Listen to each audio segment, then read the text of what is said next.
this is Liz from Liz's Music and Things here, coming at you with another video. Now this one is another booky video. This is a review of Helena Hunting's book called Kiss My Cupcake. Now, here we go. So here is the cover. So of course it's got a little cupcake for the letter A, and it's super cute. And it says on the front here, he's sugar, she's spice, the perfect mix or a recipe for disaster. And yeah, so Helena Hunting, she's one of my favorite authors, at least at the moment, and you know, of course I've got a few favorites, but definitely she's one of the go-tos right now. Yeah, and she's Canadian, and if you want to support Canadian authors, definitely give her a try. And also too, if you like romance in general, if you like hockey romance, she's really great and writes great stories and, you know, great characters. Now, here's the synopsis here. A winning confection. Publishers Weekly starred review. And this is your Blair Calloway has planned every Instagram-worthy moment ever cupcake and cocktails shop lunch down to the tiniest detail. What didn't she plan on? Ronan Knight and his old school sports bar next door opening on the very same day. He may be super swoony, but Blair hasn't spent years obsessing over buttercream and bourbon to have him ruin her chance at success. From axe throwing his place to frosting contest hers, Blair and Ronan are constantly trying to one-up each other in a battle to win new customers. But with every clash, there's also undeniable chemistry. When an even bigger threat to their business comes to town, they're forced to call a temporary timeout on their own war and work together. And the more time Blair spends getting to know the real Ronan, the more she wonders if it's possible to have her cupcake and eat it too. So yeah, that's the synopsis there. And of course you can see it is for sale for $15.99 US dollars and $21.99 Canadian. And yeah, so yeah, this book was really great. So I thought it was really cute, and also too, so in this book it centers around Ronan, and he's helping his grandpa run the This book was really great. So it centers around Ronan Knight, who's running the nightcap and helping his grandpa out, and Blair, who is running buttercream and booze. And so now Blair, her family runs a lot of high-end restaurants, and they wanted her to take over the family business as well and join in with their restaurants. But on the other hand, Blair had other interests when it came to cooking versus baking. She much preferred to bake, and she even at one point had done an apprenticeship with another chef who did a lot of baking. But unfortunately, this chef, even though she was his protege working under him, he had other plans or aspirations, and it ended up that, you know, he ended up sleeping with her and taking advantage of her when all she wanted was just to gain some experience with him. So, but she later found out that there were a lot of other girls who'd fallen victim to him as well. And yeah, so, but then when it comes to Ronan and his family and the bar, the Nightcap, so that bar has been in his family for generations, and Ronan's parents both died in a car crash when he was in his early 20s. And then after that, he went to live with his grandparents, his Gramps and Grams. And so funny thing is too, Gramps and Grams, as they're affectionately known, they had met in the bar, the Nightcap, and at one point, when Gramps was young as well, he was working in the bar too, which his parents had owned previously. And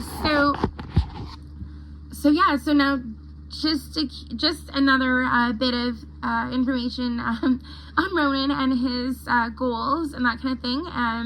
When Ronan decided to take over the bar and try to give it more life or do some other things with it, he had the goals and aspirations of doing his own craft brewing and having his own brewery set up.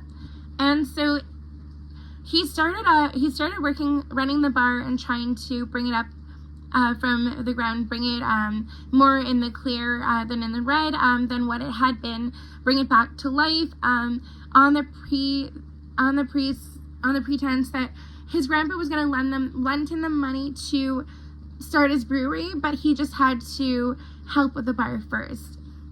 Now, what he didn't expect to find when he started running the bar is that he didn't expect to fall for Blair and to meet his happily ever after, to find the woman for him. But sure enough, that is what happened. And also, too, throughout this book, a lot of hilarity ensues when, like, for example, when Ronan comes to Thanksgiving dinner with Blair's family, who are a little eccentric, to say the least. So Blair's mom and dad ended up breaking up with each other and then marrying each other's siblings. So Blair's dad married Blair's aunt, Blair's mom's sister, and Blair's mom ended up marrying Blair's dad's brother, and it's kind of a funny situation, or kind of awkward situation. And so Ronan ended up coming to the family dinner a little bit unprepared because of the fact that, like, he wasn't expecting that at all. Now, Blair did say that it was going to be a lot of fun. It was going to be very entertaining at her Thanksgiving dinner. However, she didn't mention how entertaining or how eccentric or unique her family was. And so as well, when they pulled up to Blair's family's house, it wasn't just a house, it was a huge, almost like mansion, and and he definitely wasn't expecting that as where they live, although he knew that Blair's family ran a lot of high-end restaurants. And from what Blair told him before as well, she didn't want to just have everything handed to her. She wanted to, create her business on her own and stand on her own 2 feet. And she wanted to just show that she could do it because her parents weren't very encouraging and stuff. And because the way that her parents and her sister and her cousin would always talk her down about things, she didn't even know if she wanted them to go to her Cupcake and drink cafe, because she was afraid what would happen. She thought they would just talk her down, and that because of their influence, the customers wouldn't want to go there anymore. But at one point as well, when she was over with Ronan at their place for Thanksgiving, Ronan asked her, okay, so Blair, why do you let them talk you down like that? Why do you let them treat you like that? You're amazing, and you're usually so, she's usually, one to stand up for herself, and he was shocked at the way she was acting around her family. But it's just that she was so used to it, she didn't really think anything of it, because she's like, oh, that's just the way my family is, right? And I'm not sure if any of you guys out there watching have ever been around other families like that too, where maybe in person or in general, when people are out and about, they're all like confident and outgoing and strong and vivacious and like really, just all around, like they're like, they can be in your face, like, really out there, but and like that kind of thing. But then when they're around their family, they're all like, just really shy and reserved and that kind of thing. And so that's the way Blair kind of was with her family. And because of the fact that, they were always like, where people might end up complimenting her for her curves and stuff like that, her parents, like her sister and mom and that kind of thing, were saying to her, oh, if you gained weight, you should really try this new cleanse, whatever. And they were trying to belittle her on, the way that she, the way she weighed, like what she weighed, and the way that she, ran her life and all that kind of thing. And they just called it your cute little cupcake shop, your little store. But it was more than that to her. It was hers, and it was something she did on her own, and it was something that, was like her little baby. Like, when you create a business of your own, it's like your baby, because you created it from the ground up, right? And so of course it starts out that Ronan and Blair are rivals kind of thing, because they're both serving booze, and Blair feels like Ronan's going to take away her customers. But in time, it ends up that they end up working together, and also while they're working together and they're planning different events, they end up, unbeknownst to them, or, you know, without even knowing it, they end up falling for each other. And you know, Ronan is unsure if he wants to tell Blair about it, and Blair doesn't know if what she's feeling is really real, or if, you know, if she should say anything to him yet. But everyone around them knows it's happening, that they're falling for each other before they do. So yeah, and eventually as well, there is this there's a contest for the top bars in the Pacific Northwest, and they work together, and you know, and then they end up getting first and second place respectively. And you know, and then of course when Ronan won first place, he could be using it all about, he'd be using it to just talk about him, and to you know, just use it for his own well-being, although that's not what he does. He ends up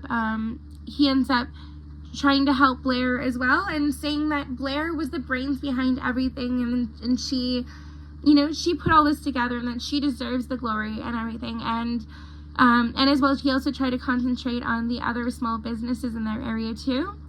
And that other competition that came to town, D&B's, you know, Dick and Bobby's, or this is, I think, what it was called in the novel, you know, they ended up having to shut down in that location. They had to move anyways, but that was really, like, that location coming to town, or coming to their area town, it really put their gears in motion, where they had to work together, and they had to, you know, somehow strum up more business and work together. Now as well, when they ended up falling in love with each other and getting married and stuff, they ended up combining the restaurants. So it was now the Nightcap and Cupcakery, and so so it wasn't now two separate businesses, it was one business that catered to two different types of crowds, and they ended up changing the decor slightly in both places, so they kind of blended seamlessly together. And sure enough, as well, as you might guess, Ronan did propose to Blair, and then they ended up marrying, and the woman who was filming them at the Valentine's Day event, she also ended up filming them when they got married. So Tori Taylor, I think was her name, she ended up coming to town and filming them, and they ended up living happily ever after, as you might guess. So, you know, of course, with relationships, you never know, sometimes they might end up being something you don't expect. Now, in regards to what I would rate this book, I'd give it a solid 4.5 out of 5, and I highly recommend you check it out.